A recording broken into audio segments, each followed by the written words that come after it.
আচ্ছা, কেমন গুনাহ হয় এই মদ, এই মাদকের কারণে গুনাহটা কেমন হয় এটা একটু জানায় আজকে শেষ করি। 5 মিনিট বেশি লাগলে কি রাগ করবেন? আচ্ছা, তাইলে আমি একটু সময় নেই। মুসলমান ভাইরা আমার, বন্ধুরা আমার, রাসূল আরবি সাল্লাল্লাহু আলাইহি ওয়াসাল্লামের সাহাবী হযরত উসমান ইবনে আফফান রাদিয়াল্লাহু তাআলা আনহু তিনি বলেছেন, আল্লাহর নবী বলেছেন, আল খামরু উম্মুল খাবায়ের, আল্লাহ রাসূল বলেছেন মদ এবং মাদক যা আছে সমস্ত অশ্লীলতার মূল, যাবতীয় খারাপের মূল হলো এই মাদক। কাজেই তোমরা মদ পান করা থেকে বিরত থাকো, মাদক থেকে তোমরা বিরত থাকো। আল্লাহ নবী বলেছেন, তোমাদের পূর্বের জামানায় একজন এত ভালো মানুষ ছিল, আলেম ছিল, সারা দিনমান রাতের বেলা নির্জন জায়গায় সে আল্লাহর ইবাদত করত, কোনো মানুষের সাথে তার দেখা হইতো না। আল্লাহু আকবার। গৃহের মধ্যে বন্ধ করে নিয়ে নিজেকে নিয়ে আসে আল্লাহর জন্য ইবাদত করত, কারোর সাথে তার কোনো দেখা হতো না। আল্লাহর নবী বলেন, ওই এলাকায় একজন লোকা বাজারে বেরছিল, এই বাজারে গিয়ে আবার এই লোকটার পছন্দ করে নিল, এই লোকটার পছন্দ করে নিয়ে তাকে কাছে পাওয়ার জন্য সে ব্যাকুল হয়ে গেল। তাকে কাছে পাওয়ার জন্য ব্যাকুল হয়ে, যেহেতু সে বাঁকা পথে যদি তাকে বলা হয় তাহলে তো সে কখনো তার কাছে আসবে না, কোনোদিন তার ডাকে সাড়া দেবে না, তার সাথে কোনো কথা বলবে না।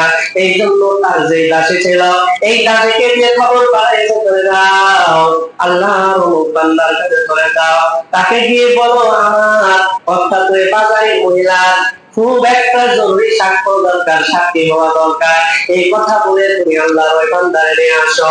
আল্লাহর বান্দি ওই দাসী বান্দি চলে গিয়েছে, চলে গিয়ে তাকে বলেছে অমুকের তো একটা জরুরি কাজের সাক্ষী হওয়া দরকার, সাক্ষ্য প্রদান করা দরকার, আপনি চলে আসেন, আপনাকে দিয়েছে। এই কথা বলে আল্লাহর বান্দা যখন তার ঘরের মধ্যে, তার বাড়ির মধ্যে চলে এসেছে, যখনই দরজা একটা করে অতিক্রম করে, পিছন থেকে ওই দাসী একটা করে দরজা বন্ধ করে দেয়। নাউযুবিল্লাহ। আমার যখন একটা দরজা অতিক্রম করে যখন সামনে চলে যায়, আল্লাহর নবী বলেছেন দাসী পিছন থেকে একটা করে দরজা বন্ধ করে দেয়। এইভাবে বারবার দরজা বন্ধ করতে করতে যখন আল্লাহর ওই আবেদ বান্দা, আল্লাহর ওই ভালো বান্দা, সালিহ বান্দা, নেককার বান্দা এমন একটা ঘরের মধ্যে চলে গেছে, যে ঘরের মধ্যে তিনটা জিনিস ছিল। কয়টা জিনিস? একটা সুন্দর রমণী, সুন্দর নারী, ষোড়শী তন্ময়ী একটা নারী, পাশে ছিল মদ, আর ছিল ছোট্ট একটা বালক। আচ্ছা, দাসীকে কি বলে খবর পাঠাইছে? যে আমার সাক্ষী দেওয়া দরকার, একটা জরুরি কাজে সাক্ষ্য দেওয়া দরকার। আচ্ছা, কেউ যখন কাউকে সাক্ষী বানায়, কোন মিথ্যাবাদীকে সাথে রাখে? জোরে বলেন। কোন কাজে সাক্ষী দেওয়া দরকার এমন কোন লোক নাকি রাখে যে 5 মিনিট আগে এক কথা বলে 5 মিনিট পরে আর এক কথা বলে? এমন কোন লোক নাকি সাক্ষী রাখে? রাখে না। যে নির্ভরযোগ্য, সমাজে যার কাছে গ্রহণযোগ্যতা আছে তাকেই কিন্তু কাছে রাখে। যদি বলে হ্যাঁ এই কথা এমনই ছিল, মানুষ সব মেনে নিল, তাই না? এ কি করলো? এই লোকটাকে নিয়ে এসে সামনে যখন চলে গেছে তখন বলতেছে, হে আল্লাহর বান্দা, আমার তো কোনো সাক্ষ্য দেওয়ার প্রয়োজন নাই, কোন সাক্ষী আমার প্রয়োজন নাই, আমি তোমারে আমার কাছে নিয়ে আসছি, তার কারণ হলো এখন তুমি আমার সাথে অনৈতিক কাজ করো। ধরে বলেন নাউযুবিল্লাহ। তুমি আমার সাথে অনৈতিক কাজ করবা, নাইলে মদ খাইবা, নাইলে এই বালকটাকে হত্যা করবা। এই তিনটা কোন একটা কাজ তুমি যদি না করো, তাহলে আমি এখন জোরে জোরে চেঁচামেচি করবো, মানুষগুলো জড়ো হয়ে যাবে, আমি তোমার বিরুদ্ধে অপবাদ দিয়ে তোমার সম্মান আমি নষ্ট করে দিব। নাউযুবিল্লাহ। আরো জোরে বলেন নাউযুবিল্লাহ। তিনটা কাজ, হয় ব্যভিচার করা, না হয় মদ খাওয়া, না হয় ছোট বালকটাকে হত্যা করা। ওই লোকটা কি করছে বলেন তো? ওই লোকটা চিন্তা করলো যে ব্যভিচার করা এটাও বড় গুনাহ, একটা নিষ্পাপ সত্তাকে হত্যা করবো এটাও বড় গুনাহ, কিন্তু তিনি মনে করছেন যে মদ খাওয়াটা এইটা, এই দুইটার তুলনায় কি অনেক ছোট গুনাহ। নাউযুবিল্লাহ। এই বলে উনি বলছেন, ঠিক আছে তাই আমারে এক গ্লাস দাও। এক গ্লাস খাইছে, এক গ্লাস পান করার পরে বলছে আবার দেন। যেভাবে খাইতে খাইতে পুরোপুরি নেশা যখন তার চলে গেছে, নেশা চলে যাওয়ার পরে ওই মহিলার সাথে সে ব্যভিচার করছে, জোরে বলেন নাউজুবিল্লাহ। এবং ব্যভিচার করে ওঠে ওই যে বালকটা ছিল নিষ্পাপ বালক, সেই বালকটাকেও সে হত্যা করছে, জোরে বলেন নাউজুবিল্লাহ।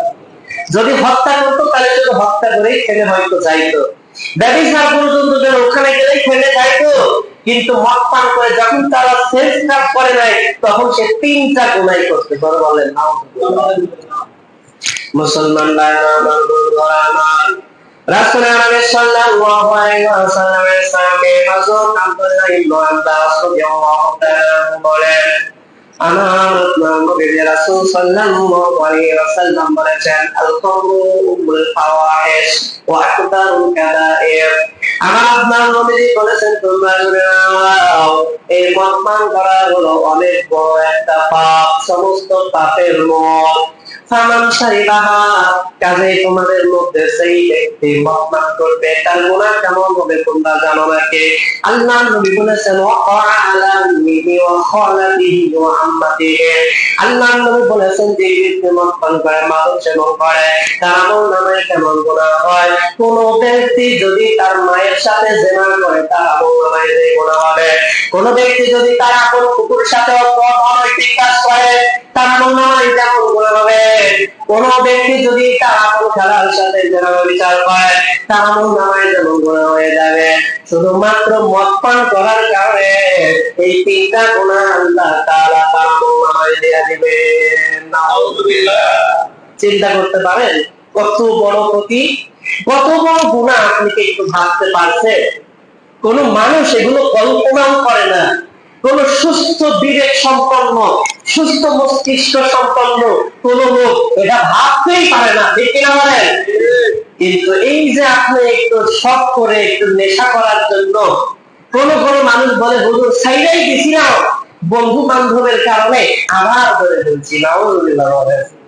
ও ভাই, আমি একটা কথা আপনাদের বলতে চাই, আল্লাহর যে বান্দা, আপনার যে বন্ধু আপনার হারাম কাজে লিপ্ত করবে, আল্লাহর সেই বান্দা আপনাকে পাপ কাজের দিকে ডাকবে, আল্লাহর সেই বান্দা আপনাকে আল্লাহ ইবাদত করা থেকে বাধা দিবে, আল্লাহর সেই বান্দা আপনাকে হালাল ইনকাম করা থেকে বাধা দিয়ে হারাম ইনকামের দিকে নিয়ে যাবে, ওই রকম কোন লোকের সাথে কোন মুসলমানের বন্ধুত্ব হইতে পারে না। আত্মজোরে কন। আপনি কি ভালো মন্দ বুঝেন না? আপনার বন্ধু বললো আর আপনি করলেন। আপনি তো ভালো মন্দ বুঝেন, আপনার তো বিবেক ঠিক আছে, আপনার তো মস্তিষ্ক ঠিক আছে। একজন যদি বলে চুলার ভিতরে আগুন জ্বালায়, এইখানে হাত দিয়ে, আপনি তো দিবেন না? দিবেন? জোরে বলেন, দিবেন? চিড়িয়াখানায় গেছেন, অজগর সাপ আছে না এক খাঁচায়, ওইখানে বলতেছে, দোস্ত তুমি যদি এই অজগরের মুখে একবার হাত দিতে পারো 2000 টাকা দেব, আপনি দিবেন? আপনি তো বুঝলেন যে অজগরের মুখে যখন আপনি হাত দিবেন, অজগর আপনার আর ছাড়বে না। আগুনের মধ্যে যখন আপনি হাত দিবেন, আগুন আপনার ছাড়বে না, আপনি এটা বুঝলেন। কিন্তু যেই বন্ধু নামাজ পড়া থেকে আপনার বাধা দেয়, সেই বন্ধুর সাথে চললে যে আপনার ক্ষতি হবে, আপনি এটা কেন বুঝেন না? আপনার যে বন্ধু আপনাকে হারাম কাজের দিকে নিয়ে যায়, তার সাথে চলাচল করলে আপনার যে ক্ষতি হবে, আপনি কি কারণে এটা বুঝেন না? আপনার যে বন্ধু আপনাকে হারাম কাজে দেয়, আপনি কেন বুঝেন না এইখানে আপনার ক্ষতি? এইগুলো তো একটু চোখ কান খোলা রেখে বোঝা দরকার, ঠিক কিনা বলেন? আমরা করবো তো ইনশাআল্লাহ। যে সেইখানে নিয়ে যাবে, সবার আগে দেখতে হবে ওখানে কাজটা কি, শরীর বিরোধী কাজ হয় না শরীয়তের উপযোগী কাজ হয়? শরীয়তের উপযোগী কাজ হয়েছে আমরা আছি, শরীয়ত বিরোধী কাজ হয়েছে আমরা নাই। ধরে বলেন ইনশাআল্লাহ। আল্লাহ